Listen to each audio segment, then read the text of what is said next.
مفتی طارق مسعود کے بیانات کے لیے طارق مسعود آفیشیل کو سبسکرائب کریں۔ طارق مسعود آفیشیل۔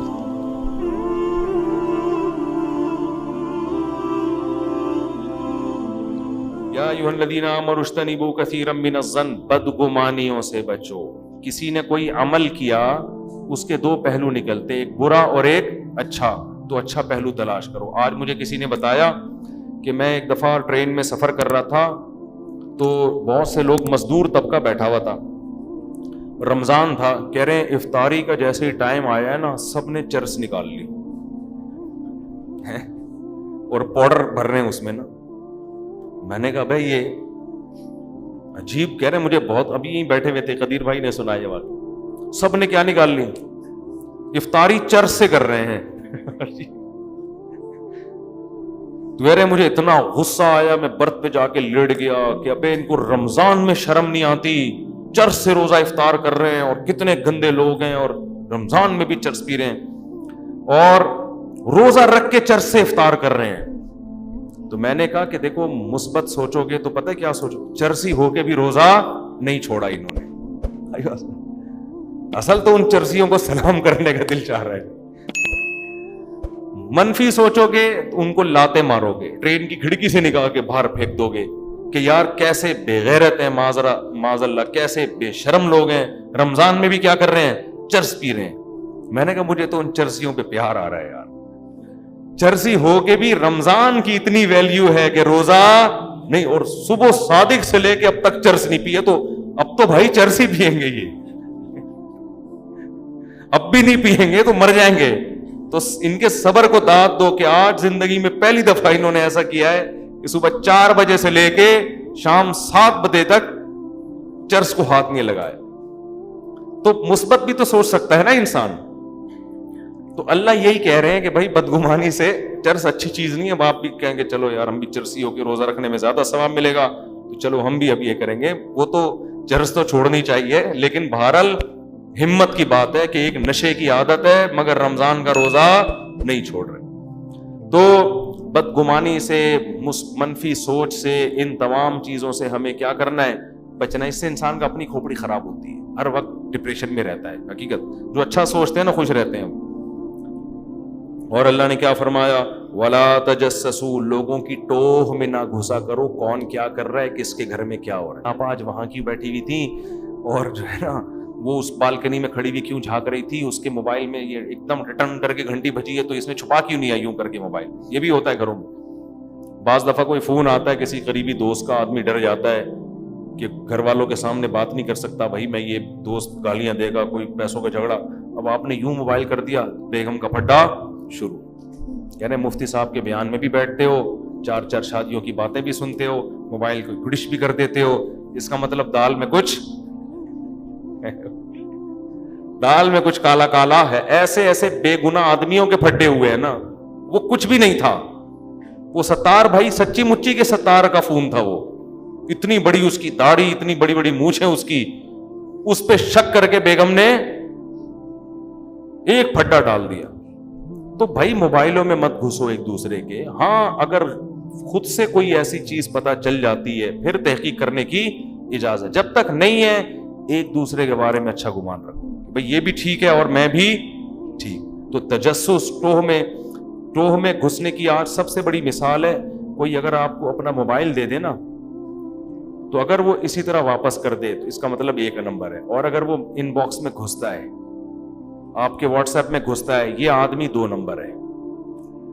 یہ آدمی کیا ہے؟ 2 نمبر۔ اللہ نے تو کسی کے گھر، حدیث میں آتا ہے جو کسی کے گھر میں جھانک لے، صحیح بخاری کی حدیث ہے، کسی کے گھر میں جھانکا اس نے خالی، اور اس نے اٹھا کے آنکھ پہ پتھر مارا، اس کی آنکھ پھوٹ گئی، نبی نے فرمایا کوئی زمان نہیں ہے، کوئی زمان بولو نا نہیں ہے۔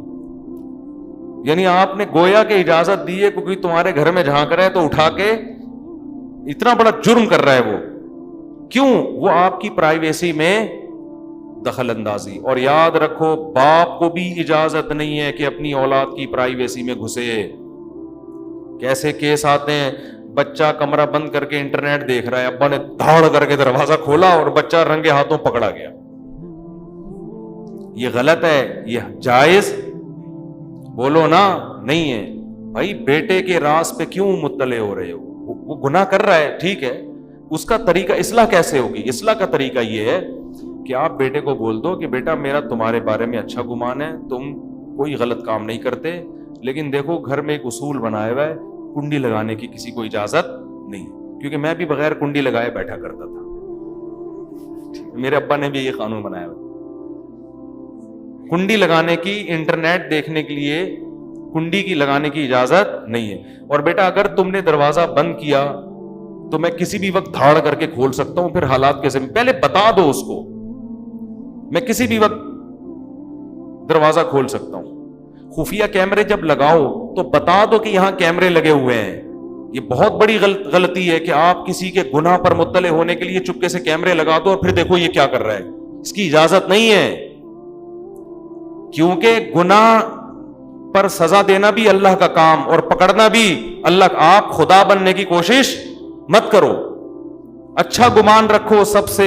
آپ کے اندر بھی تو بہت سے عیب ہوں گے, آپ چاہتے ہو کہ وہ لوگوں کو نہ پتا چلے, تو دوسرے کے عیب میں کیسے گھس رہے ہو؟ نہ عورت کو اجازت ہے کہ اپنے شوہر کے کمرے میں دھاڑ کر کے گھسے اور دیکھے کہ یہ کیا کر رہا ہے, نہ مرد کو اجازت ہے کہ بیوی کے کمرے میں دھاڑ کر کے گھسے اور دیکھے کس سے بات کر رہی ہے. اگر شک ہے تو پہلے اطلاع دے دو. پہلے کیا کرو, بیوی کو شوہر پہ شک ہے, پتہ نہیں کیا کر رہا ہوتا ہے, تو پہلے بتا دے بھائی کنڈی لگا کے نہ بیٹھا کرے, مجھے عجیب سا لگ رہا ہوتا ہے کہ پتہ نہیں کیا کر رہے ہوگے آپ بیٹھ گئے یہاں. اور اگر اب بھی کنڈی لگائی نا تو حالات کے ذمہ دار آپ ہو. اس کو پہلے بتا دو, اچانک نہ کرو. ہمارے حضرت نے نا طلبہ کو چیک کرنے کے لیے اوپر دیوار میں ایک سوراخ کیا ہوا تھا, وہاں سے طلبہ کو دیکھتے تھے کیا کر رہے ہیں, لیکن پہلے بتا دیا تھا کہ دیکھو میں یہاں سے جھانک رہا ہوتا ہوں, ٹھیک ہے, تم لوگ کو دیکھتا ہوں کیا کر رہے ہو. یہ کتنی اچھی بات ہے, کیونکہ طلبہ کچھ بھی کر رہے ہو, کوئی ایسے بیٹھا ہوا ہو, کوئی ادھر کروٹ لے کے سو رہا ہے, جب انسان یہ سمجھتا ہے کہ میں اکیلا ہوں تو وہ تو کچھ بھی کر سکتا ہے نا. بہت سی چیزیں ایسی ہوتی ہیں جو انسان نہیں چاہتا, بہت سے اسٹائل انسان کے ایسے ہوتے ہیں جو نہیں چاہتا کہ میرا یہ انداز لوگوں کے سامنے جائے.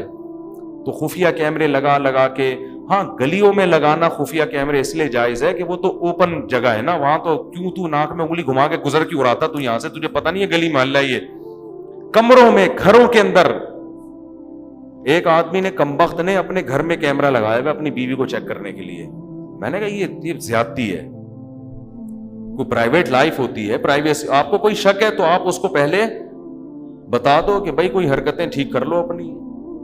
تو اس طرح سے لوگوں کی پرائیویسی میں بہت طویل ٹاپک ہے یہ, کس طرح سے لوگ گھستے ہیں. حضرت مولانا قاسم نانوتوی رحمۃ اللہ علیہ کا واقعہ ہے کہ سو رہے تھے نا, وہ سو نہیں رہے تھے, آنکھیں بند کر کے لیٹے ہوئے تھے. دو بندے آ گئے, آپس میں بات چیت شروع کر دی, تو انہوں نے فوراً آنکھیں کھول لی اور بتایا کہ میں جاگ رہا ہوں, میں سو نہیں رہا. کیوں بتایا؟ اس لیے کہ بھائی ہو سکتا ہے تم کوئی ایسی بات کرنا چاہ رہے ہو جو مجھ سے چھپاتے ہو, مجھے سوتا سمجھ رہے ہو. تو آپ اگر واقعی نہیں سو رہے نا تو آنکھیں کھول کے پھوٹ دیا کریں کہ بھائی میں سو نہیں رہا ہوں. ہمارے یہاں کیا ہوتا ہے, جاگ بھی رہا ہوتا ہے تو آنکھیں بند کر کے خراٹے لینا شروع کر دیتا ہے کہ ایسے بن جاؤ گہری نہیں سو, پھر دیکھو یہ باتیں کیا کر رہے ہیں. نبی نے فرمایا دو آدمی اگر بات کر رہے ہیں چپکے سے, تیسرے نے اگر کان لگا کے سنا تو آپ نے فرمایا اللہ قیامت کے دن اس کے کان میں پگھلا ہوا سیسا ڈالیں گے.